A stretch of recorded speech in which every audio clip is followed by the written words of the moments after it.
The Importance of Being Earnest, Act 1. Scene, morning room in Algernon's flat in Half Moon Street. The room is luxuriously and artistically furnished. The sound of a piano is heard in the adjoining room.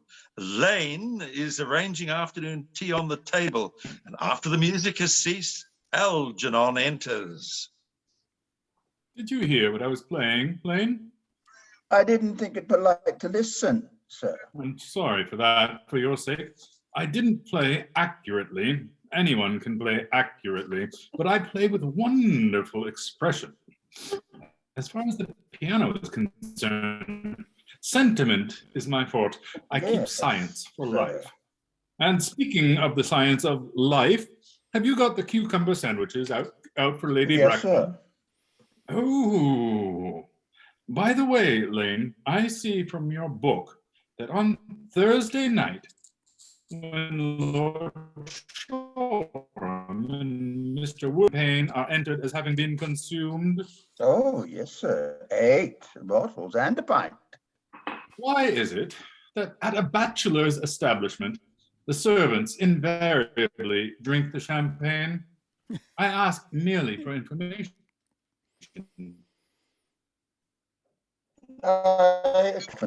In married households, the champagne is rarely on a first-rate brand. Good heavens! Is marriage so demoralizing as that? I believe it is a very pleasant state, sir. I've had very little experience of it myself, and up to the present, I have only been married once. That was in a consequence of misunderstanding between myself and a young person. I don't know that I am much interested in your family life, Lane. No, sir, it is not a very interesting subject. I never think of it myself. Very natural, I am sure. That will do, Lane. Thank you. Thank you, sir. Lane's views on marriage seem somewhat lax. Really, if the lower orders don't set us a good example, what on earth is the use of them? They seem, as a class, to have absolutely no sense of moral responsibility. Mr. Ernest Worthing. Ha! How are you, my dear Ernest? What brings you up to town? Oh, pleasure, pleasure. What else should bring anyone anywhere?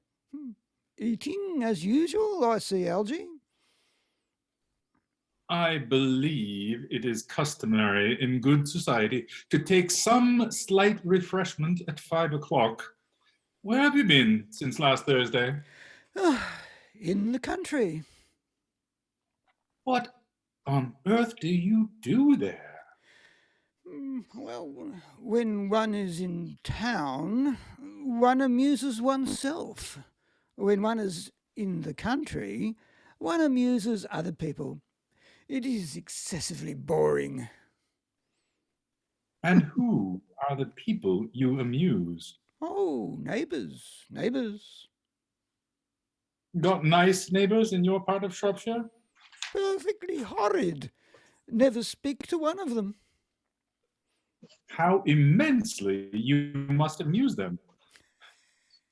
By the way, Shropshire is your county, is it not? Eh? Oh, Shropshire. Oh, yes, of course. Hello? Why all these cups? Why cucumber sandwiches?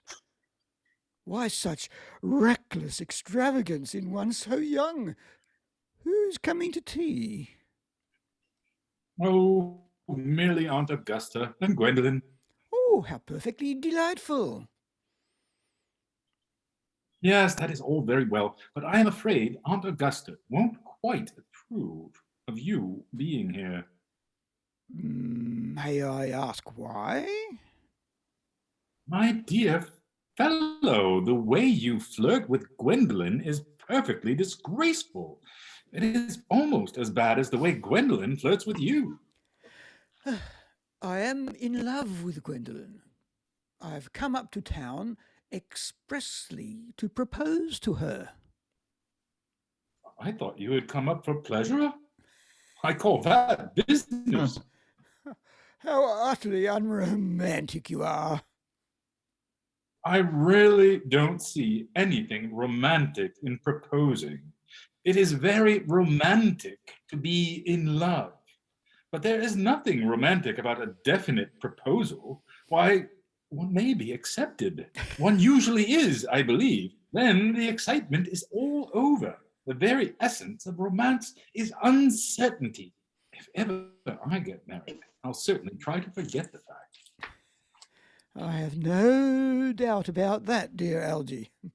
The divorce court was specially invented for people whose memories are so curiously constituted. Oh, there is no use speculating on that subject. Divorces are made in heaven. Please don't touch the cucumber sandwiches. They are ordered specially for Aunt Augusta. Huh. Well, you have been eating them all the time. That is quite a different matter. She is my aunt. Have some bread and butter. The bread and butter is for Gwendolyn. Gwendolyn is devoted to bread and butter. And very good bread and butter it is, too. Well, my dear fellow, you need not eat as if you were going to eat it all. You behave as if you were married to her already. You are not married to her already, and I don't think you ever will be. Why on earth do you say that? Well, in the first place, girls never marry the men they flirt with. Girls don't think it right. Oh, that is nonsense. It isn't. It is a great truth. It accounts for the extraordinary number of bachelors that one sees all over the place. In the second place, I don't give my consent. Your consent? My dear fellow, Gwendolyn is my first cousin, and before I allow you to marry her, you will have to clear up the whole question of Cecily. Ding, ding, ding, ding. Cecily? What on earth do you mean? What do you mean, Algy, by Cecily? I don't know anyone of the name of Cecily. Bring me that cigarette case Mr. Worthing left in the smoking room the last time he dined here. Yes, sir. Do you mean to say you have had my cigarette case all this time? I wish to goodness you had let me know. I have been writing frantic letters to Scotland Yard about it. I was very nearly offering a large reward. Well, I wish you would offer one. I happen to be more than usually hard up. There's no good offering a large reward now that the thing is found.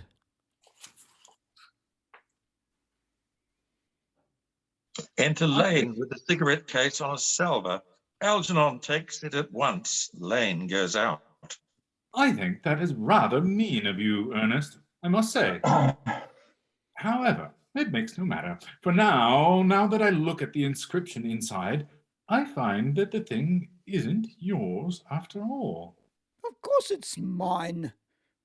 You have seen me with it 100 times, and you have no right whatsoever to read what is written inside.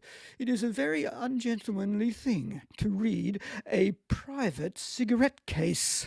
It is absurd to have a hard and fast rule about what one should read and what one shouldn't. More than half of modern culture depends on what one shouldn't read. I'm quite aware of the fact, and I don't propose to discuss modern culture. It isn't the sort of thing one should talk of in private. I simply want my cigarette case back. Yes, but this isn't your cigarette case. This cigarette case is a present from someone of the name of Cecily, and you said you didn't know anyone of that name. Well, if you want to know, Cecily happens to be my aunt. Your aunt? Yes, charming old lady she is too. Lives at Tunbridge Wells. Just give it back to me, Algy. But why does she call herself Little Cecily if she is your aunt and lives at Tunbridge Wells? From Little Cecily with her fondest love. Oh, my dear fellow, what on earth is there in that? Some aunts are tall, some aunts are not tall. That is a matter that surely an aunt may be allowed to decide for herself. You seem to think that every aunt should be exactly like your aunt.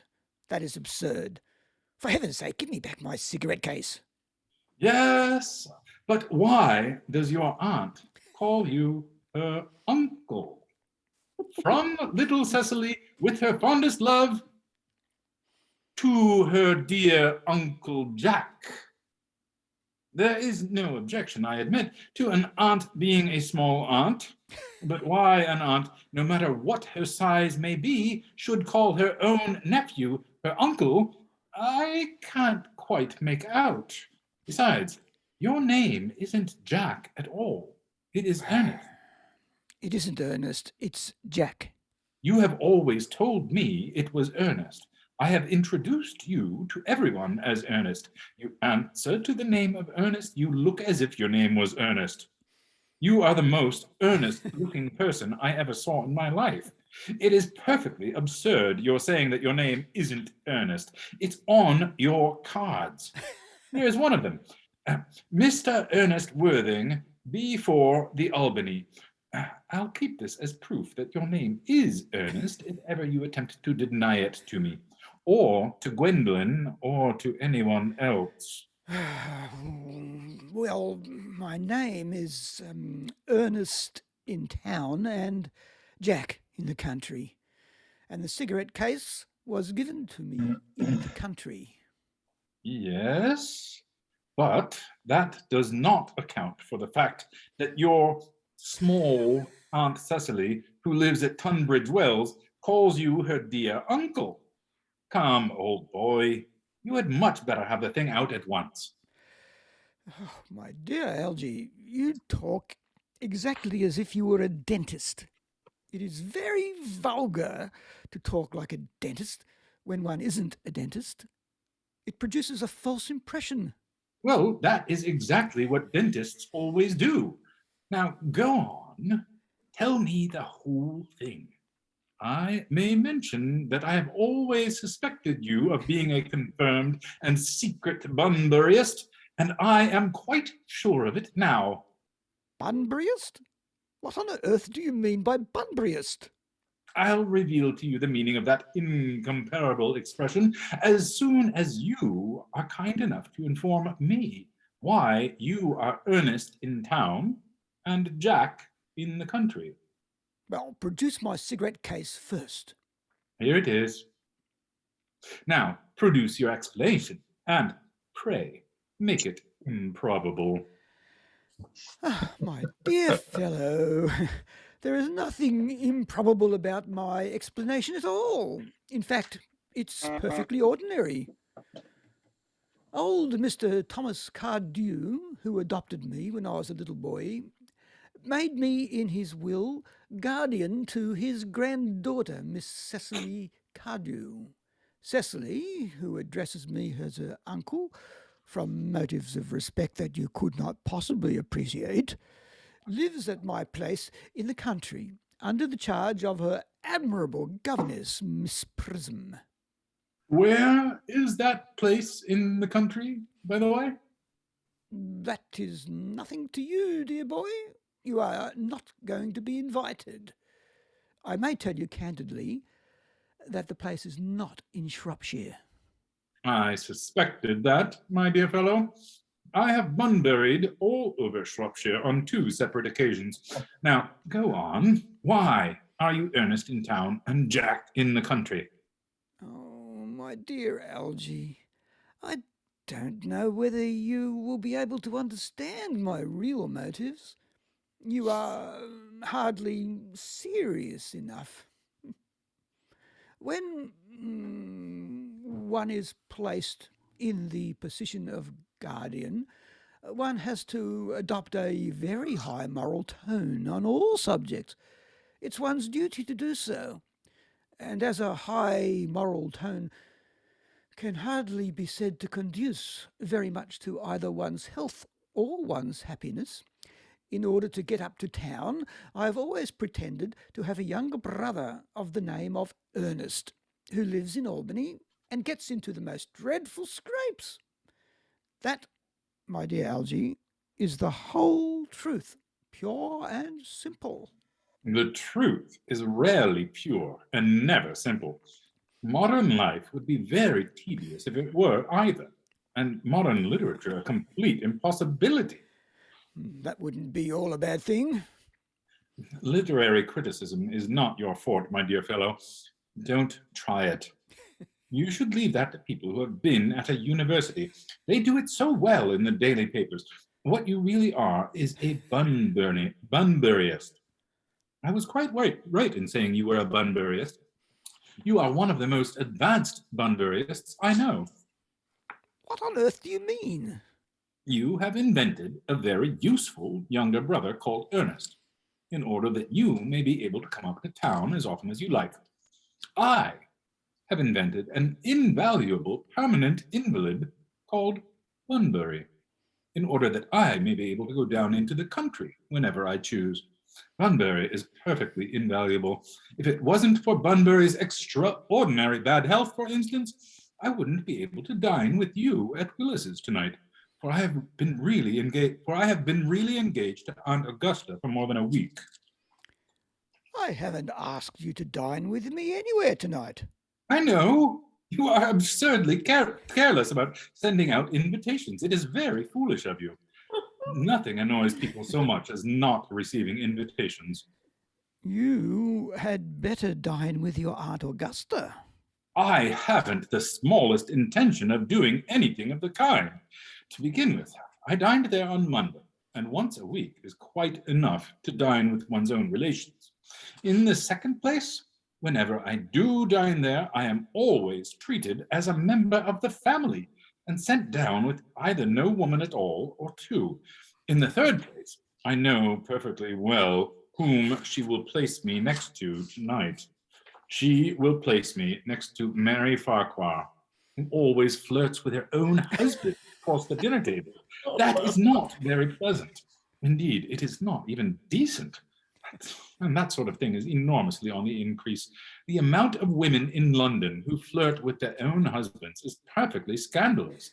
It looks so bad. It is simply washing one's clean linen in public.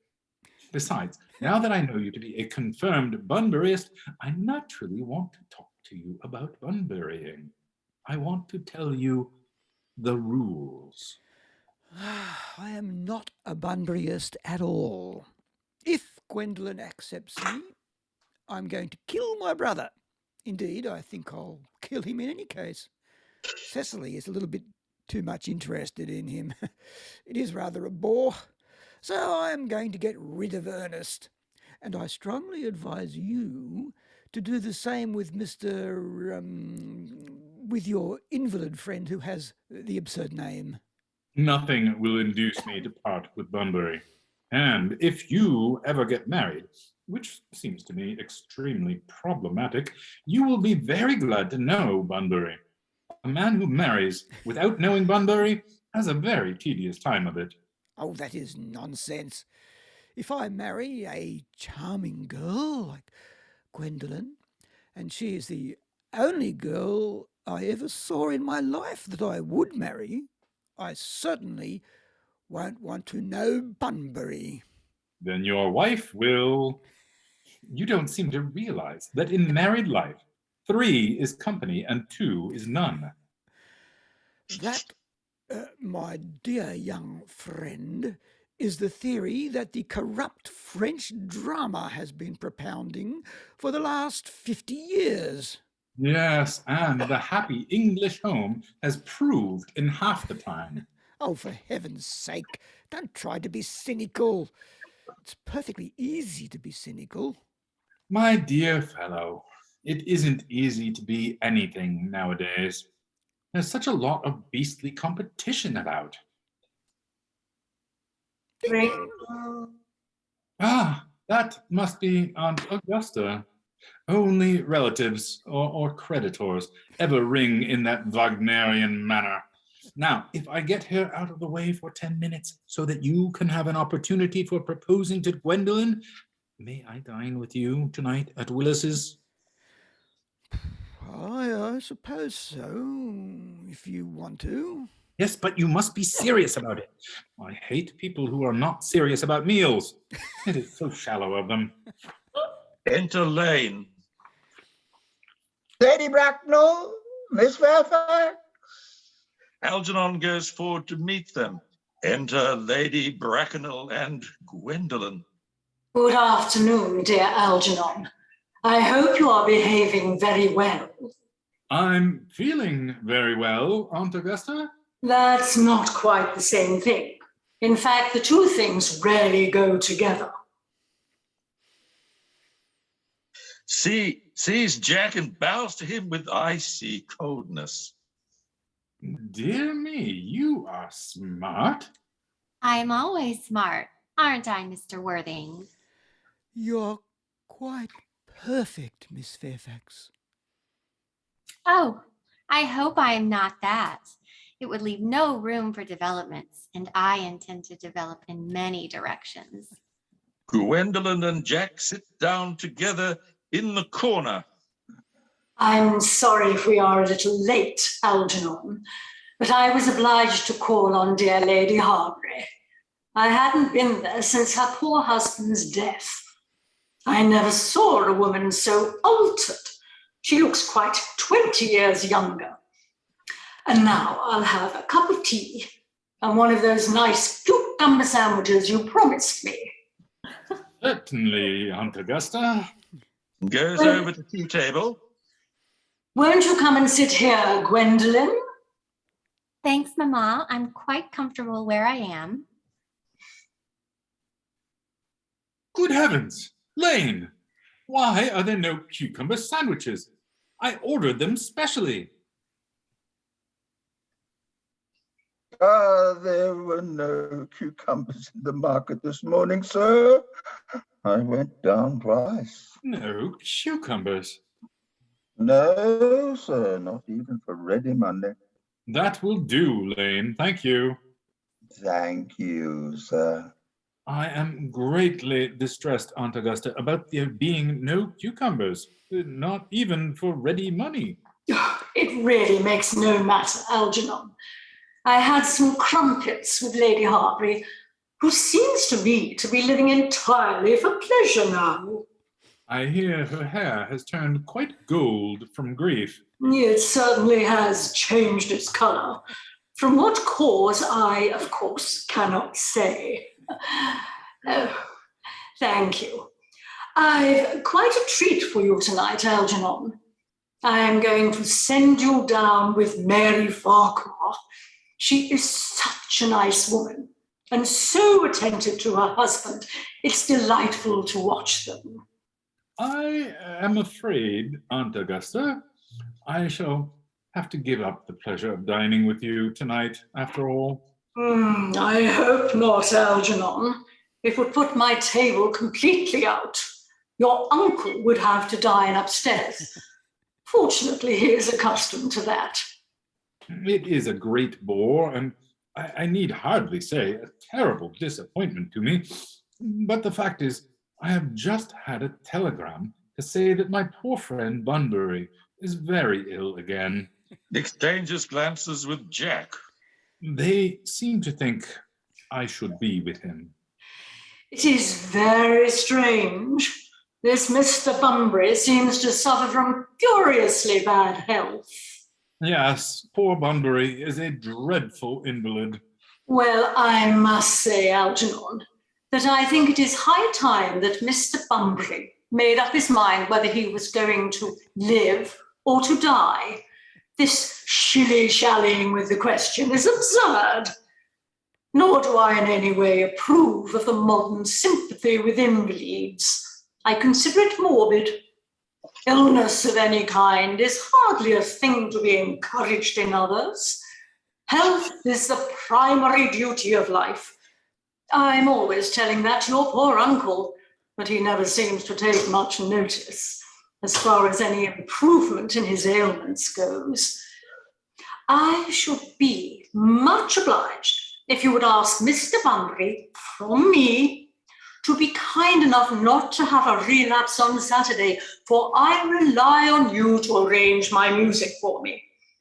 It is my last reception, and one wants something that will encourage conversation, particularly at the end of the season, when everyone has practically said whatever they had to say, which in most cases was probably not much. I'll speak to Bunbury, Aunt Augusta, if he is still conscious. And I think I can promise you he'll be all right by Saturday. Of course, the music is a great difficulty. You see, if one plays good music, people don't listen. And if one plays bad music, people don't talk.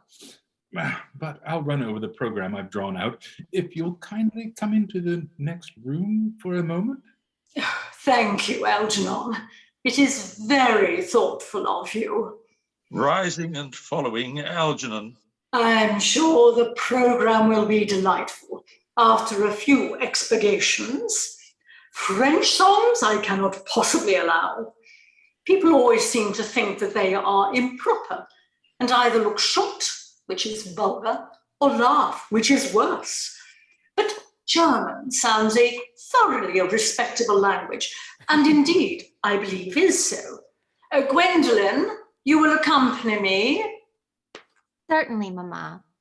Lady Bracknell and Algernon go into the music room. Gwendolen remains behind.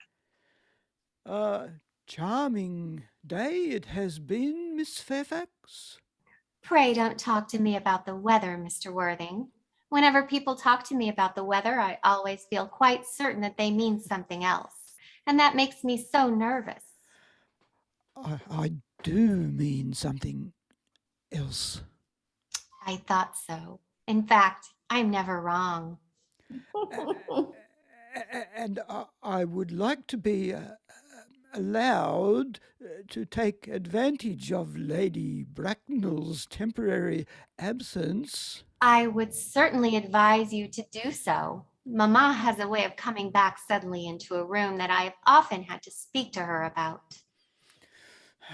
Miss Fairfax, ever since I met you, I have admired you more than any girl I have ever met since I met you.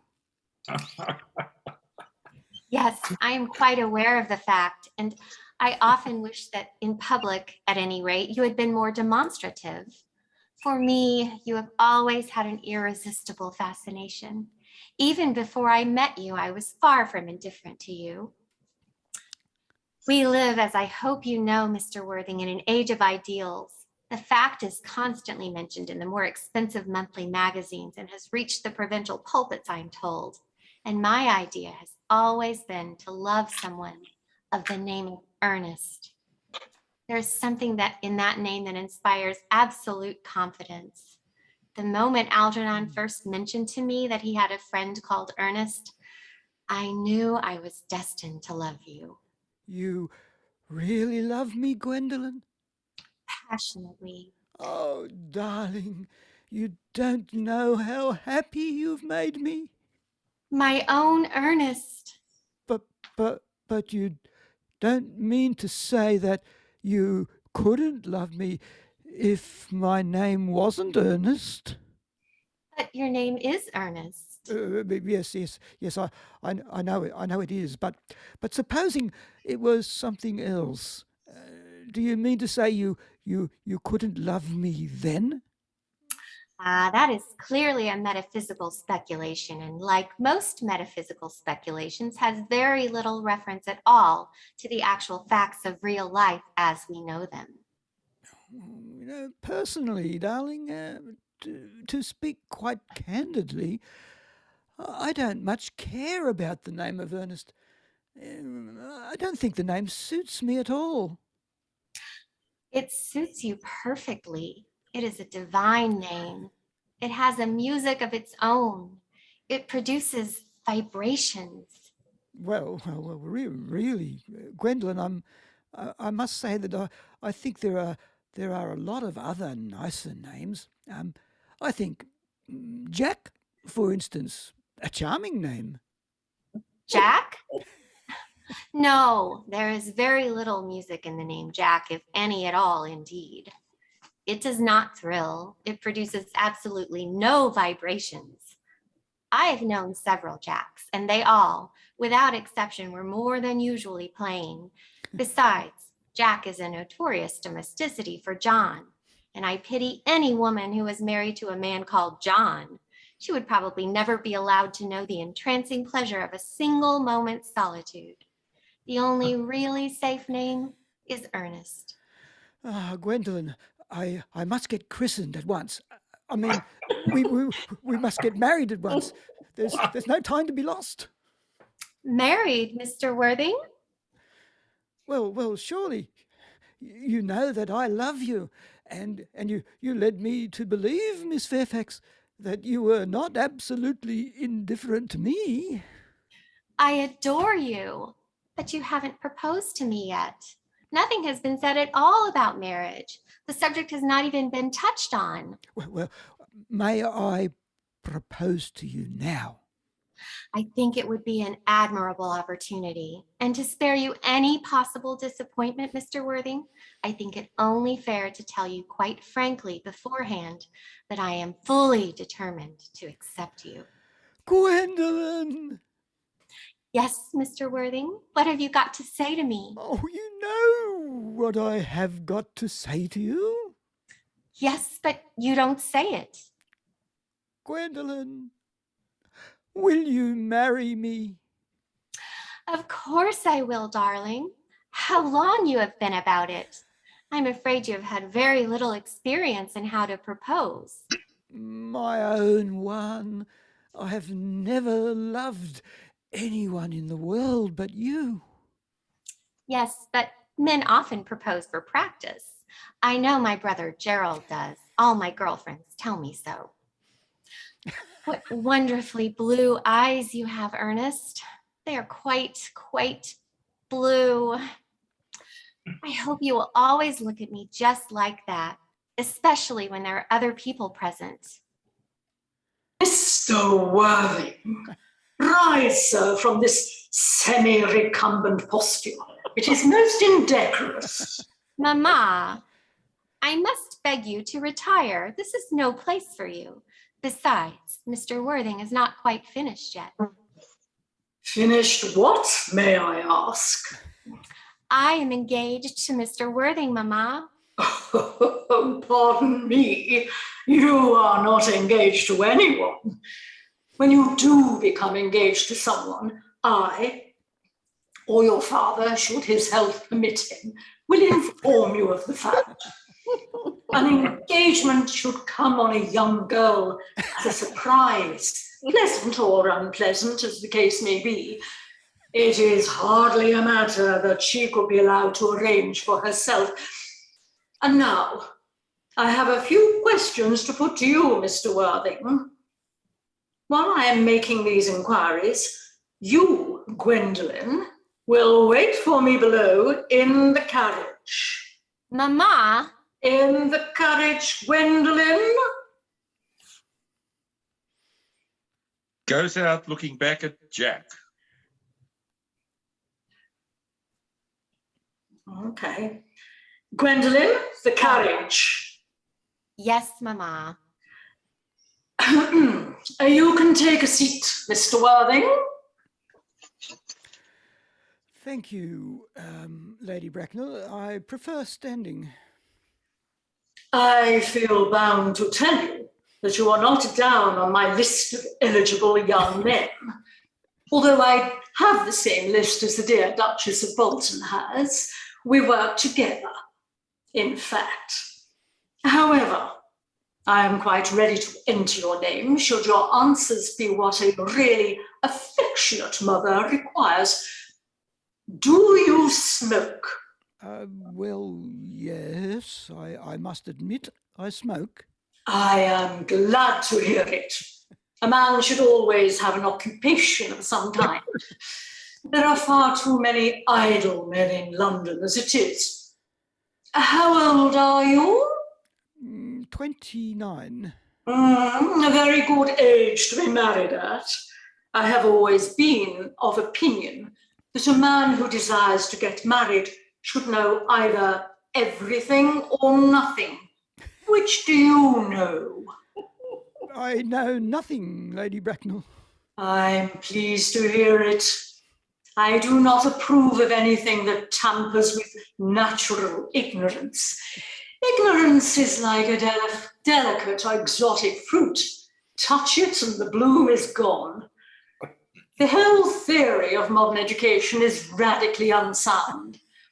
Fortunately, in England, at any rate, education produces no effect whatsoever. If it did, it would prove a serious danger to the upper classes and probably lead to acts of violence in Grosvenor Square. What is your income?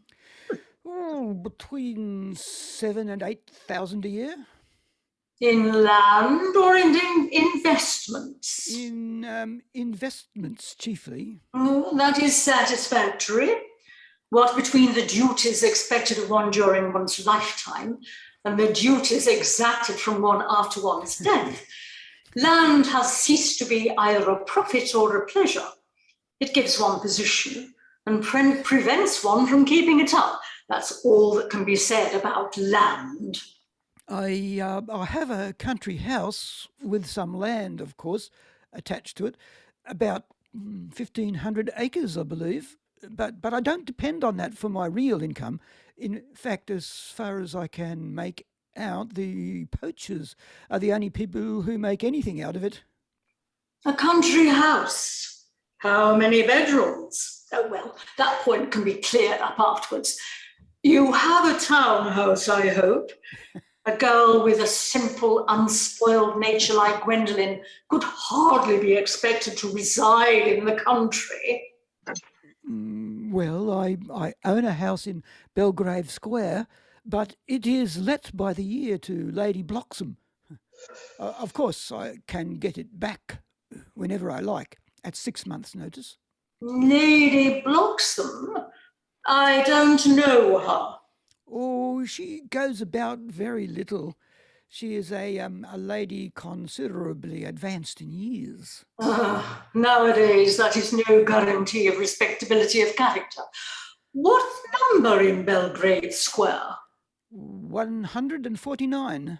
The unfashionable side. I thought there was something. However, that could easily be altered. Do you mean the fashion or the side? Both, if necessary, I presume. What are your politics? Well, I'm afraid I really have none. I am a liberal unionist. No, they count as Tories. They dine with us, or come in the evening at any rate. Now to minor matters. Are your parents living? I have lost both my parents. Both? To lose one parent may be regarded as a misfortune. To lose both seems like carelessness. Who was your father? He was evidently a man of some wealth. Was he born in what the radical papers call the purple of commerce? Or did he rise from the ranks of the aristocracy? I am afraid I really don't know. The fact is, Lady Bracknell, I said I had lost my parents. It would be nearer the truth to say that my parents seem to have lost me. I don't actually know who I am by birth. I was found. Found? The late Mr. Thomas Cardew, an old gentleman of a very charitable and kindly disposition, found me and gave me the name of Worthing, because he happened to have a first-class ticket for Worthing in his pocket at the time. Worthing is a place in Sussex. It is a seaside resort. Where did the charitable gentleman who had a first-class ticket for this seaside resort find you? In a handbag. A handbag? Yes, Lady Bracknell. I was in a handbag, a somewhat large, black leather handbag with handles to it. An ordinary handbag, in fact. In what locality did this Mr. James or Thomas Cardew come across this ordinary handbag? In the cloak room at Victoria Station. It was given to him in mistake for his own. The cloakroom at Victoria Station? Yes, the Brighton line. The line is immaterial, Mr. Worthing. I confess I feel somewhat bewildered by what you have just told me.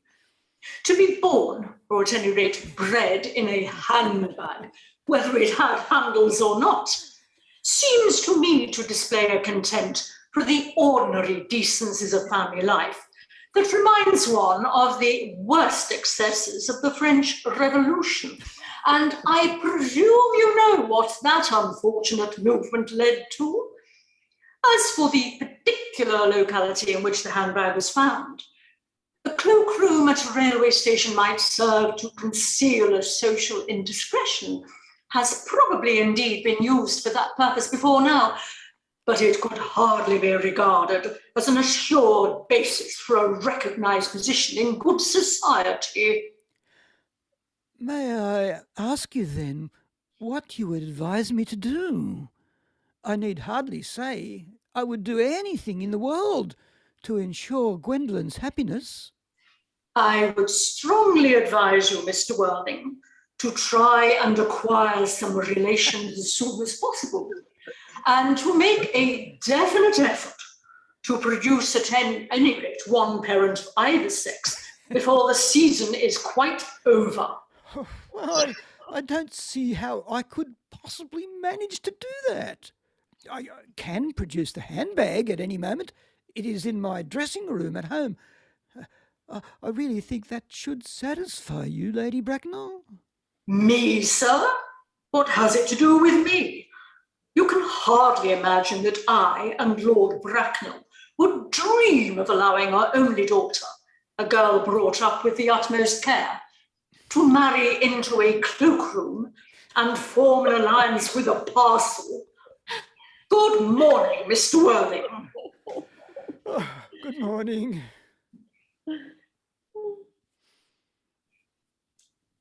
Oh, Lady Bracknell sweeps out in majestic indignation. For goodness sake, don't play that ghastly tune, Algy. How idiotic you are. The music stops and Algernon enters cheerily. Didn't it go off all right, old boy? You don't mean to say Gwendolyn refused you? I know it is a way she has. She is always refusing people. I think it most ill-natured of her. Oh, no, Gwendolyn is as right as a trivet. In fact, as far as she is concerned, we are engaged. Her mother is perfectly unbearable.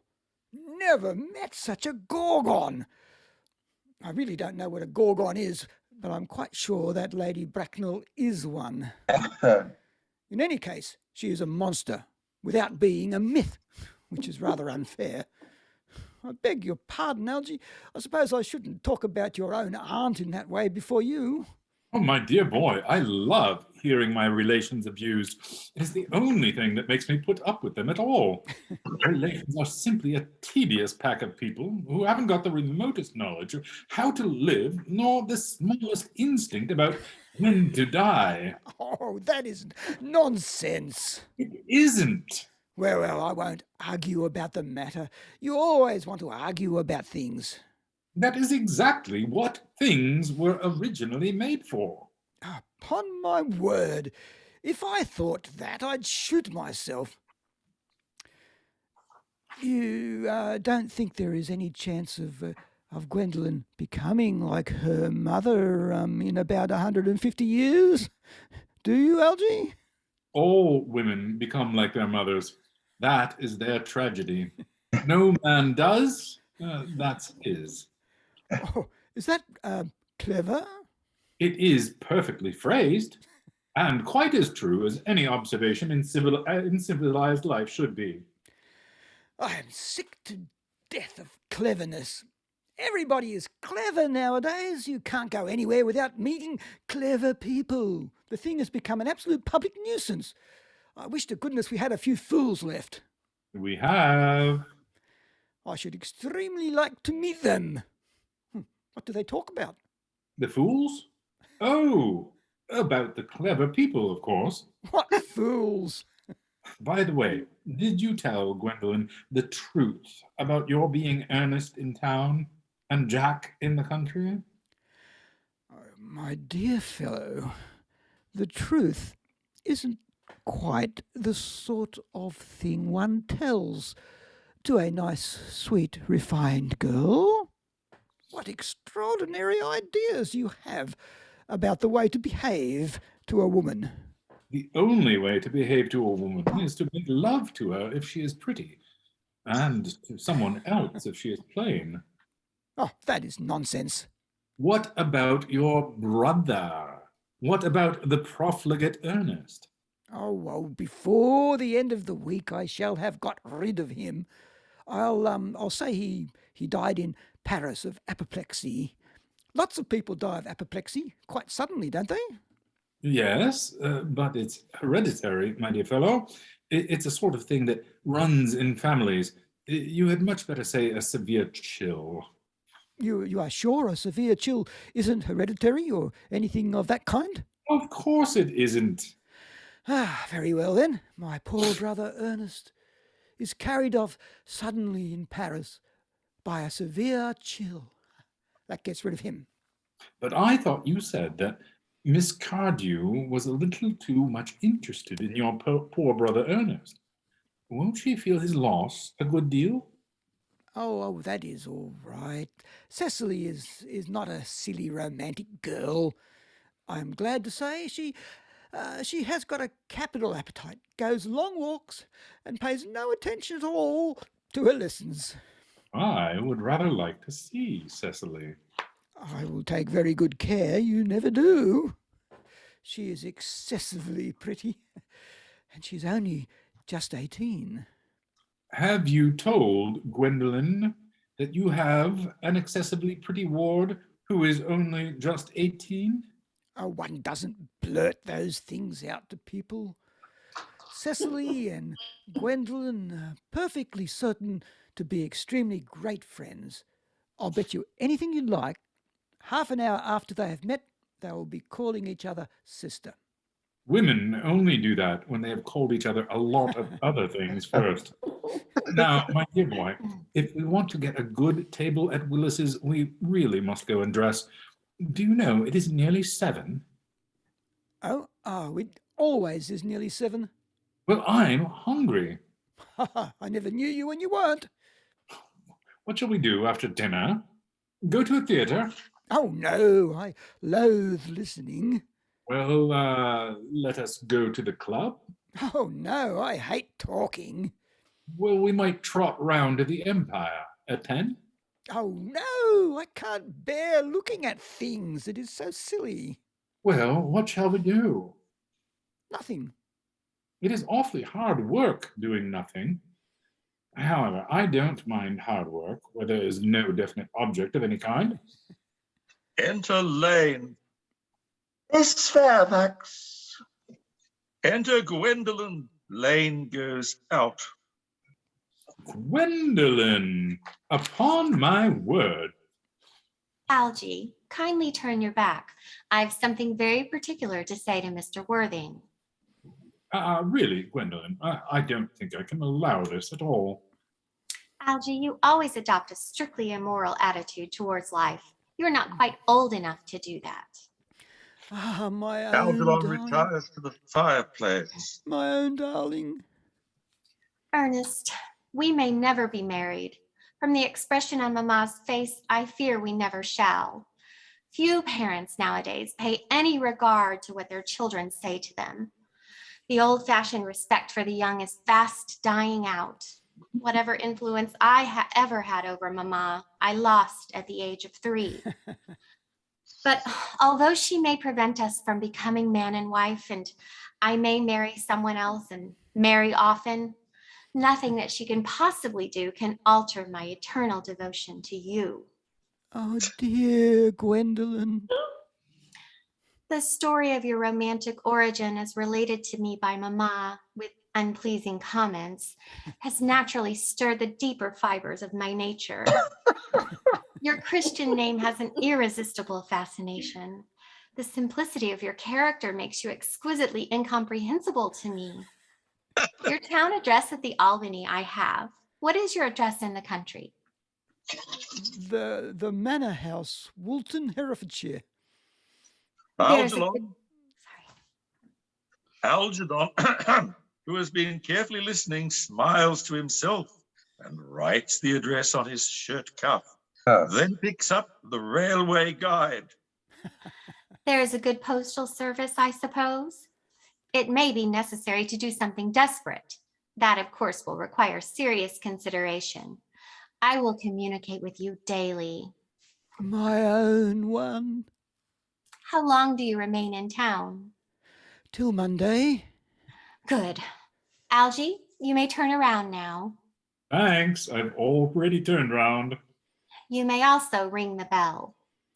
You will let me see you to your carriage, my own darling? Certainly. To Lane, who now enters. I will see Miss Fairfax out. Yes, sir. Jack and Gwendolyn go off. Lane presents several letters on a salver to Algernon. It is to be surmised that they are bills, as Algernon, after looking at the envelope, tears them up. A glass of sherry, Lane. Yes, sir. Tomorrow, Lane, I'm going bunburying. Yes, sir. I shall probably not be back till Monday. You can put up my dress clothes, my smoking jacket, and all the Bunbury suits. Yes, sir. I hope tomorrow will be a fine day, Lane. It never is, sir. Lane, you are a perfect pessimist. I do my best to give satisfaction, sir. Enter Jack. Lane goes off. Ah, there's a sensible, intellectual girl. The only girl I ever cared for in my life. What on earth are you so amused at? Oh, I'm a little anxious about poor Bunbury. That is all. If you don't take care, your friend Bunbury will get you into a serious scrape someday. I love scrapes. They're the only things that are never serious. Oh, that's nonsense. Algie, you never talk anything but nonsense. Nobody ever does. Jack looks indignantly at him and leaves the room. Algernon lights a cigarette, reads his shirt cuff, and smiles. Act drop.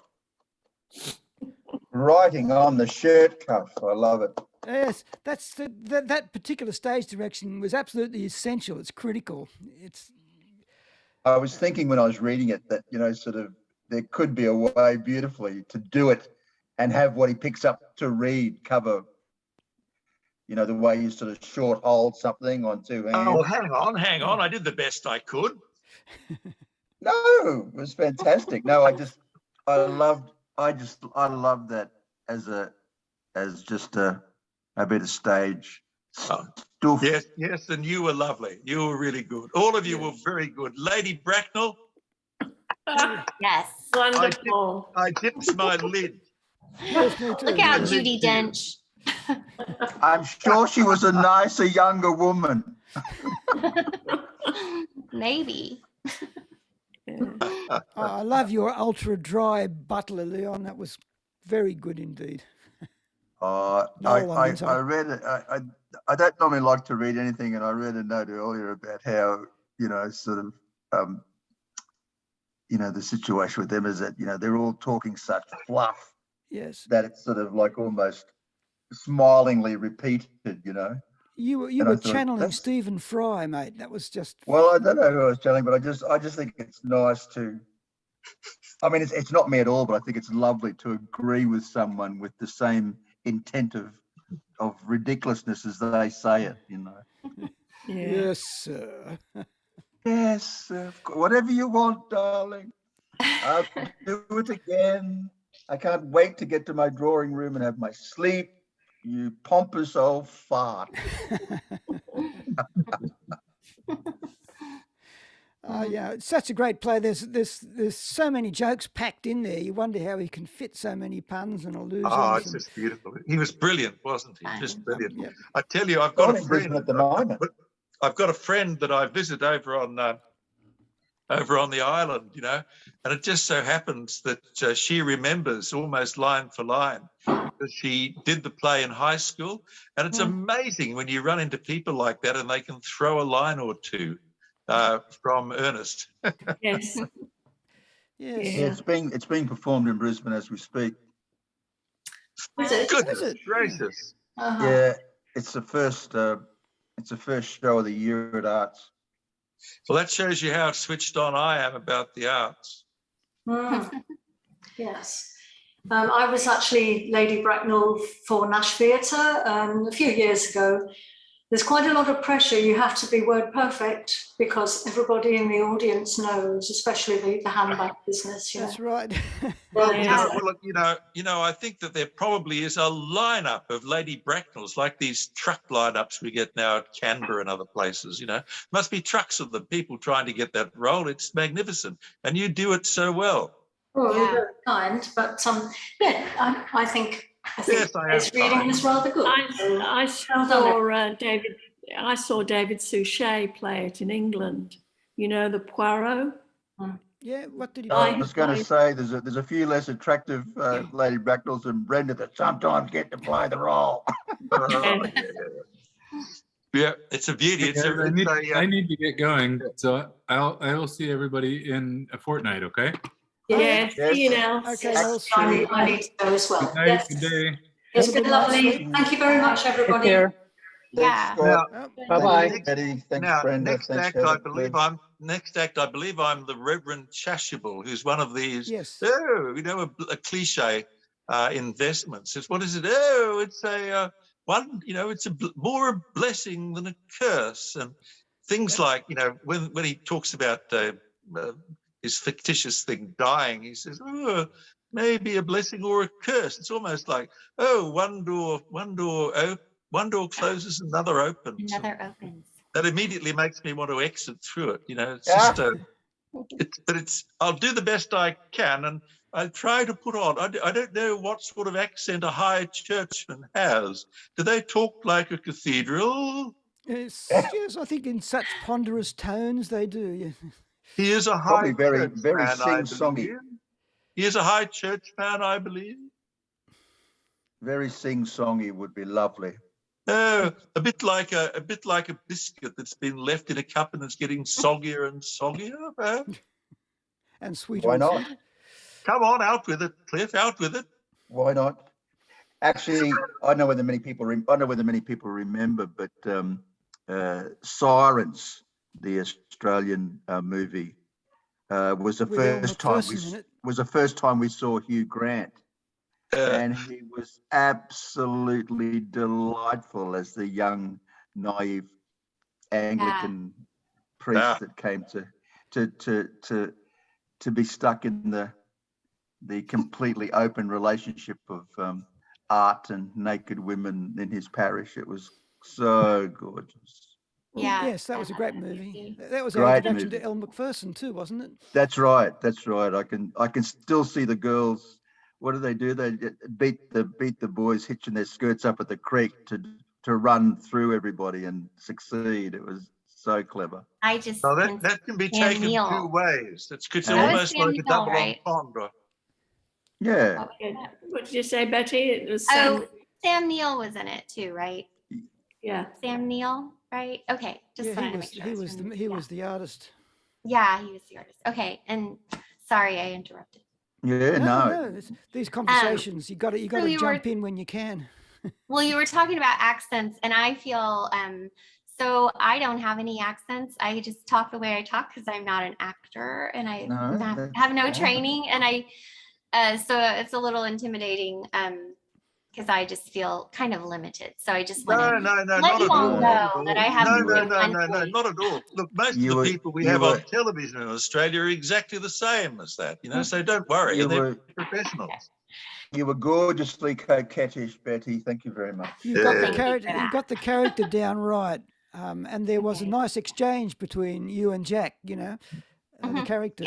Yeah, I it was thought fun. This was It's a fun. It is a very fun role to play. I It's think, this both of them. was a fun night. Yeah. So I should drop off because I've had a long week, but it was good to Oh, see please you don't all drop again. off completely. We want to see you in a couple of weeks. You will see me in a couple of Yeah. weeks. Yes, Have I'll a be. good fortnight, boys and girls. All right. Thank you. Okey-dokey. See you later. Cheery Bye. up, cheery up, cheery up. Bye, Bye. Bet. Okay. Bye. Bye, Heather. Good to see You're you going, again. right? I don't know who's Oh, going. that's Who's all not. right. Yes, I enjoyed it. Right, you didn't get much to do, but next act you will. Yes. Are you perchance Miss Prism? No, I'm Cecily. Oh. Cecily. Who's playing Miss Prism? I Who- don't, not me. I'm just doing Cecily. That's I'll the tell only you one. in a second. Miss Prism is Brenda. Brenda. Aha. Oh, yes. Lady Bracknell and Miss Chisholm. Miss Prism. That's very, very interesting. They're the two Yeah. best female roles in it. Really, in some ways. That'll test you. Yeah. Miss Prism. I mean, I just love the name. Just you hear the name Miss Prism, and you get the whole character, sort of presented to you in a way. Yes. Mm. Yeah, I see. Even if I'd never read this play, and I heard the name Miss Prism, I would think of a severe starched old maid that would pop straight into my head. Yes. Yeah. Beautifully chosen names. What did you say? Algernon. You popped straight into your what? Brains. Brain. No, you said something that sounded like rhymes with head. Head. Oh, maybe I said head. Bed. It sounded Head like is to me, synonymous bed. with brain. Anyway, I'm being. Okay, well, I'll see you in 2 weeks' time. Okie dokie, Heather. See you. Bye. And that leaves just thee and I. Thee and I'd like to see you enlarged if I could. There we go. That's much better. Good, good, good. Yeah, look, I just got a friend request today. The rule of thumb that everyone tells me is never friend anyone you haven't met. Yep. And but this was a lady and I've had a couple of these hackers that get in and claim to be somebody that they're not. But she has a double-barreled name. I'll text it to you in a minute. And her I think she lives near Newcastle. She's a friend of Sam's, and she was just about to see her grandchildren, lucky kids. Mm-hmm. And anyway, she sounds quite. I asked her to do a voice thing, a voicemail, because that's one way of really sorting out the hackers. A lot of people just video also. They drop off straight away if you say let's video. Let's have a look. Yeah, exactly. I don't want to waste video space on them. That's all. But she does sound like a very nice lady to have as a friend. Well, has she got mutual friends? That's the other way to judge it too. Yes, you're one. Yep. And you and Sam Carter. Okay, what's the name of the lady? Oh my God! Look, I'd have to go. Actually, wait there, mate. Wait there. I'll just go onto where's Facebook. Oh, I've turned it off. Thank God. Just give me a minute, my friend, and I shall find. I shall go to friends. Sorry, I've still got that stage director thing on my mind, in my voice. Your friends.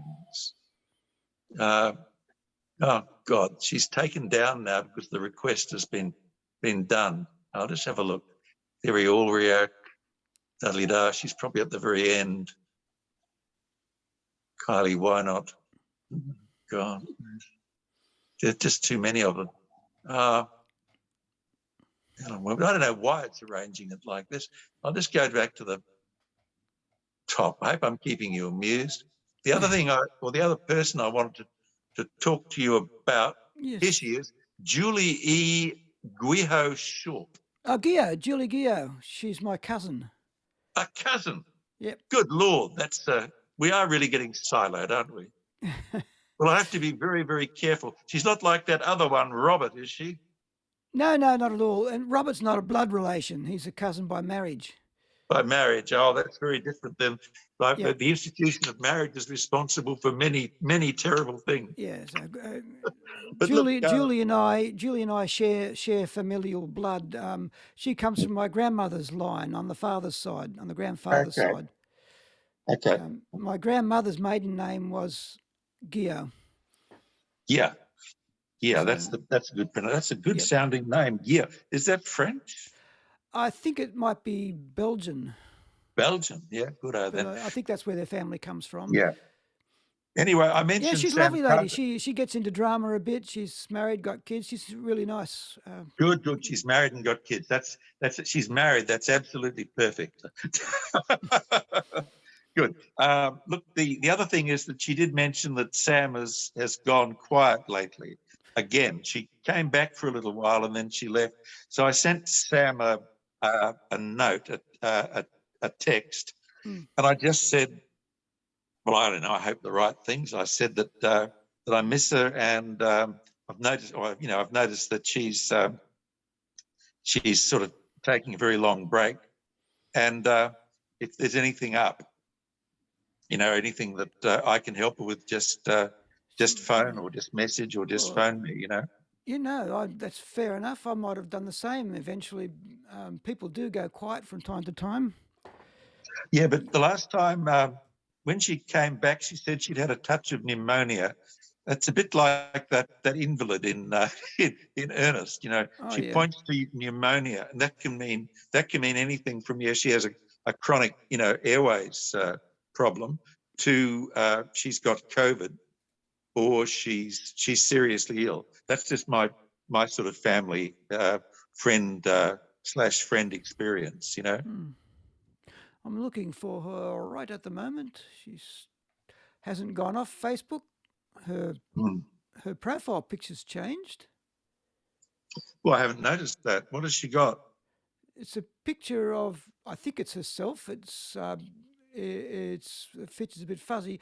Lying on her back on a concrete floor with blue paint beneath her that mimics the shape of angels' wings.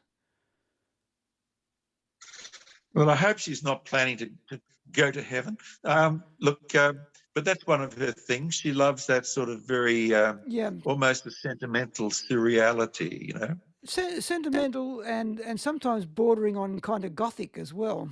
Oh, she has been a gothic, and she was heavily into acid rock. She's mentioned that several times. Very dark images often. Yes. She told me, and I know it's not. I'm not being indiscreet, but she told me that her brother took his life long ago, and then I shared with her, in the genuine sense of the word, that my brother took his life when I was 14 years old.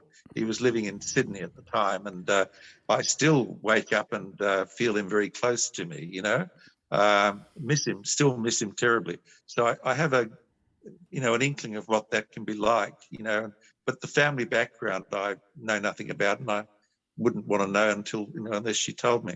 But I know that she's also a helper and tries to help many, many people on Facebook. A few that I've actually, on her recommendation, I friended. And that's then, her job, isn't it? She's a counsellor of some kind. Yeah, that's right. And a bit like you were. Yeah, that's right. Social worker, counsellor type of thing. She does work. It's almost like, what would you call it? Those, the FAM funding that John Howard stuck into mental health, where you get these mentors and assistants and, you know, very experienced generalists who know what they're doing, hopefully. I think she was more involved in that. I don't know, but I know she was helping a lot of people online, and she just had a lot of these people that called her a sister and some of them were really had obvious ego problems, you know. Oh, I mean, I can talk, but they did have, I think that she might have overextended herself to help some of them. Maybe that I could see that, and that people working in those areas are prone to depression at times. You may be having a little tussle with the black dog. Well, I think so. And the other thing, sorry, I'm talking so much, and I haven't even had a coffee yet. I think it's also that in the line of work that she's in, she said some fairly pointed and stuff that I recognise because of my own background about the type of personal care and companionship and God knows what else that she's providing. It's under-resourced. We have an aged care system that's actually collapsed. Yes, I know. As was predicted last year. And we have, now they've called in the army. That's pretty desperate. And I imagine that with a very sensitive and very helpful person like our Sam, she would be very cut by that, very cut up. She'd be seeing it impacting from day to day. No, I think you're right. I think you're right. Yeah. I just sent her a message, but she's not actually online at the moment. So. Yeah. On the other hand, she could be having a passionate affair. Well, that would be good. I would be very happy if she was doing that. Some years ago, I would have said I would have been very happy if I was the recipient. Indeed, me too. She's a very, in many ways, an attractive person. You know, she not just that she looks physically good, she does, but she's got a lovely nature and a very lovely nature. Yeah, she has good old-fashioned values in many ways. Very, very. I don't know what you'd call them, recondite values that you see in good people. But she's also been through the washer, I think, with men, with family illnesses and God knows what, you know. So in other words, she's a modern woman or a postmodern woman, you know.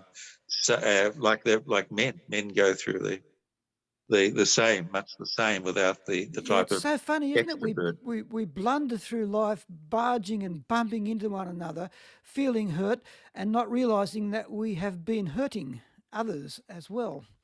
You know. Oh God, don't tell me about that.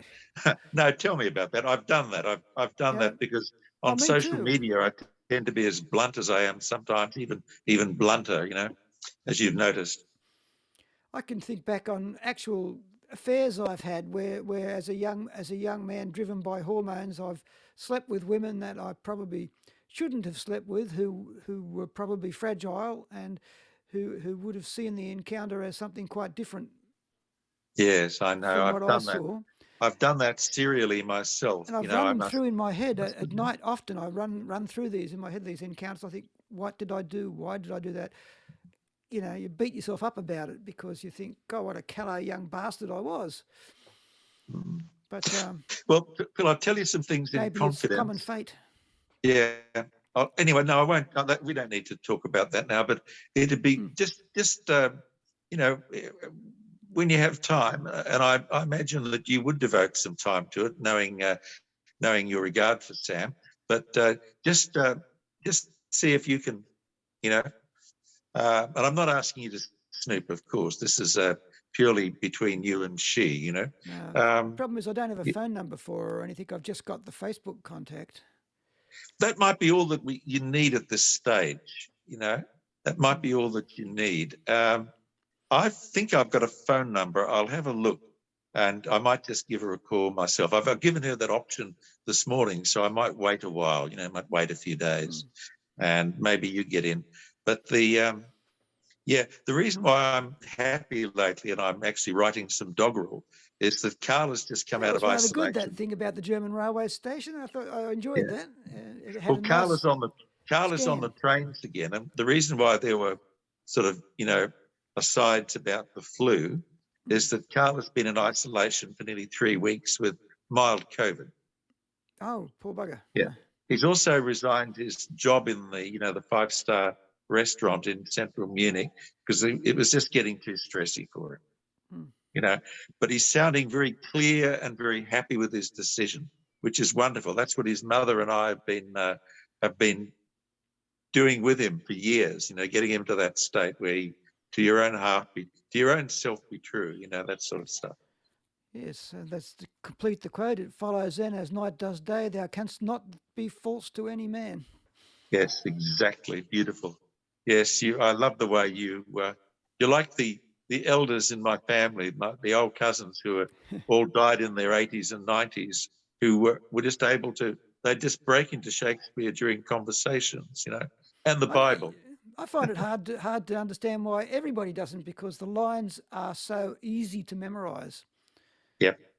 The rhythm suggests it. The whole thing that it's iambic pentameter, all of it, it's blank verse, so it's all got rhythm.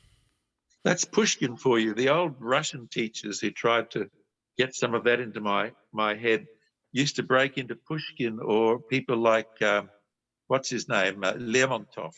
They're both superb poets and dramatists too, and they'd break into things like. They'd be talking about their arthritis. I used to drive some of them around in cabs, from the old Russian community in Brisbane, and I'd say, "Youth's happy years have passed, alas, like her sweet footprints in the grass." Or, "Oh yes, he's passed away, all right. The light is out in the altar, and happily his children won't play over his tomb." Love it. Well, look, I and the other thing... I hope I'll be such an articulate, eccentric old fellow when I get into my dotage. Oh, I already am. The good thing is that I'm repairing relations with my daughter, who I had a major falling out with over lifestyle stuff, and because of a fraught past that we've had together, a fraught past, and so it's slowly repairing itself. Although we ended up with 2 years ago with a blistering argument about lifestyle choices and what one does and does not do in front of the kids. But she was diagnosed with previously undiagnosed ADHD, and now the grandson, who I'm very proud of, but I mainly talk to him on Instagram and share with him and Carl and others on Instagram. All the young people have moved to that and TikTok, Yes. So I compromised and moved to Instagram, and he has been diagnosed with ADHD as well, and he's a great student. He's now in year 2 of his baccalaureate. So he wonders why he's not getting the very, very top marks. Well, so I'm happy. It's better to know than not to know. Absolutely. I try to keep in touch with my granddaughter too, the same way. She's a TikTok and YouTuber. She's into this game called Roblox, which I knew nothing about, but apparently is an interactive game in which you create characters and personalities and scenes. You make your own world, as it were. Yeah. And she's been doing inventing dance moves, dance routines from her cartoon characters, using stock bits of music and stock movements, and you kind of assemble them into it is a wonderful technology. It has such... I approve. I think it's bringing out the creative side of it. I'd like her to do some more old-fashioned creativity, and I'm trying to get her to come up to a microphone and sing some songs and do some harmonies, and to get a feel for what it's like to make music with someone that comes authentically out of you rather than technology. But she's gone all shy and diffident about it. She won't approach the microphone anymore. And if she does, she just goes makes silly noises into the damn thing. How old is she? She's 11. Oh, that's part of the adolescence, Well, puberty. Usually they're better when they have their friends. If she's got a sister or you know, or friends that get together and do it. Then they'll do the stuff that you point them towards as well. Yep, she's got one good friend. I've listened to them talking, and they have very serious and earnest conversations, and it's funny. The friend who's maybe a year, half a year older or something like that. Yeah. That small matter of a few months makes her seem so wise, and so much the senior partner in the relationship. You know, the wise counselling friend. I think it's something to do with time dilation, isn't it? That at that age, a few months difference is like a few years difference to us. Yes. I don't know. It is absolutely true. I remember when I was 13 years old, staring out my bedroom window at the parties being given by the 15-year-old girl next door.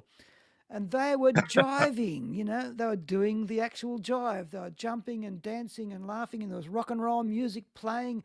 And I thought, oh my God, I want to be in that world. Yes, exactly. But I was just the little boy next door, you know. Yeah. Well, I was with my friend, one of my friend Phil, that I tried to get involved in this group. He's been crippled with depression, you know. It's about time that he started to. I'm trying to lift him now because many of his friends, and he was in work very similar, the same basically as Sam, right? Yeah. And he got retrenched because in middle management they were his thing, which was a very localized and very, very good group with FAM funding, service with FAM funding, was gobbled up. It was a typical corporate takeover by the Richmond Fellowship. And they just didn't want him, you know, so he was out, and then his marriage folded, and then he went into a private hospital with the remains of his private cover that he had when he was working for years. And when he was in hospital, his wife, who also has mental, you know, affective conditions, an affective disorder, dropped him. And it was all done online too. There was a lot of banter going forth with her bloody friends, and I was one of them, you know. It must be like what a soldier feels if he's been away at war and finds that his wife has gone off with someone else in his absence. Yeah. Well, he lost and then his son disowned him. His son became depressed. Oh dear. Surprise. And part of the son's processing this whole thing is telling his counsellor, his shrink, I think it is, or clinical psych, that he completely disowns his father. The relationship was and is toxic, and this is the breakup with his mum, and Phil sort of sole parented him and the other kids for a while, and so it's a terrible mess. Anything that would drive people to suicide, he's had the strength to go through it, but he's collapsed. He's as big as a bus, you know, and until he joined a walking group, he just wasn't getting out of the house at all. Can't go walking with me and like we used to and stuff like that. So he is gradually lifting himself, you know. So that's it's all over the place, my friend. Well, I wish you luck with it, and he's very welcome to come and join the group if he wants to read or just to watch. Yeah, I think so. I think that's the my purpose all sublime. But yeah, look, it's what else? I don't think I've got anything that I need to catch up to you about. I'm still not using my PC. I'm so used to using this. So today I'll get back into it again and do some stuff. Yeah, if you feel like it and you got the spare change, get a reasonable webcam. Yeah. And a laptop, and then the webcam will have probably a better microphone. My confession is that I have a laptop as well that I acquired. What sort of laptop is it? Oh, will you just hold the line a minute? Is it a Dell or something of that kind? Yeah. Okay, hang on there, mate. I should have all the papers on me with this discussion. Hang on there. Let's.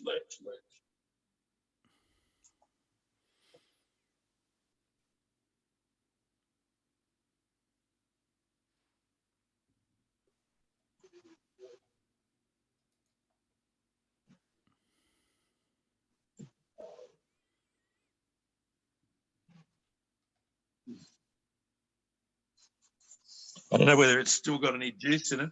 It's an old, it's a reconditioned Lenovo ThinkPal, because I got it at one of those secondhand recycled government computers place. IBM And PC. What's it? The important thing is what's it running? Windows. Which version of Windows? Oh, it's running. Hang on. Oh, wrong side. Oh, wake up, Colin, you fool. It's completely out of juice. Oh, well. Just a second, Zeus. Where's the? Has it got a webcam in the center of the screen? In the center of the screen? No, it's not on. I've let the juice run down. Oh yeah, but you should be able to see a little hole in the middle of the monitor at the top of the bezel. A little tiny glass eye. Oh, a little. Oh, yes, it has one. It's got a glass eye, all right. Yeah. And I think it's running not Windows 10. I think it's the next one up or something like that. Okay, so it's reasonably late model. You should be able to do everything with it. Yeah, I'll drag it. It's not exactly a notebook, but I'll drag it over to Germany with me next time I go. Oh, by the way, I'm booking now. I'm just waiting to hear back from Flight Centre, because they basically they found exactly what I found, but they've got the decent insurance deals and stuff like that, and warnings about the various airlines. So I'll probably book a ticket on Tuesday. Sounds great. I hope you enjoy the journey. I'd love to go to Germany and spend a few months there, actually, so I can finally take my 300 or 400 words of German and turn it into actual language. Well, good on you. Well, I'm going to go to have my 70th over there. Excellent. It'll be with and then I'll keep the celebration rolling when I come back. I can tell you from experience that the morning after you turn 70, nothing changes. Well, it's all the same. Well, as they say, everything changes, nothing changes. It's I woke up and had a little laugh, because I thought, if there was a God, you said 70 years and 10, didn't you? Ha ha ha. Well, if I managed to make it to July 6th, I would have outlived my father, who passed away when he was 69. In my arms, I'm glad to say. He was in a coma, and just as he had cancer, advanced lung cancer. He had a 2-year respite, and then 2-year remission, and then it hit him again. And he got cerebral, secondaries, and went down. And he wanted to tell me, he's going to bear all about his misspent youth with me, and about some other things. But I was living in Tassie, and by the time I got up there, he had lapsed into a coma. But when he actually had that heart attack, suddenly his eyes were open, and I know he was with us again. He was taking in momentarily everybody around him in his environment, and he was like that. He was very skilled at monitoring the environment. So he knew you were there. That's good. He did indeed. That's all he needed to know. Yeah. Excellent. My dad, I really never got to say goodbye to him, because he got Alzheimer's in his early 70s, and by the time he died at 78, he didn't know anybody. It was, I think in a way that they say that most of us are going to die in heaven's antechamber, but unless they come up with some radical treatments for the thing. Now they've got these treatments that can actually extend lucidity, Yes, they've got there's promising work going on at the moment. And I was paranoid, of course, but I've long passed the age when my father's onset started. So I'm pretty confident. And I've had all of the brain tests, and I've been scanned, and the whole damn thing. Everything is in tip-top shape, apparently. So. Oh my God, I'm afraid to. I'm afraid to have my brain scanned with all of the boozing and whatting that I've done over the years. Gave me a good joke that I used for many, many months afterwards. You see, I told you I had one.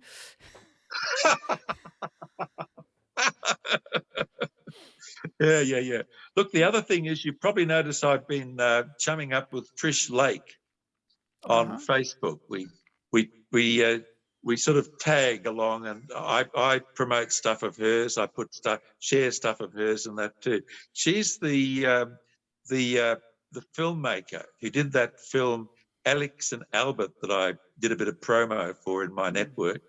And I suppose everyone has promptly forgot about it. And it's going to go on Stan, I believe.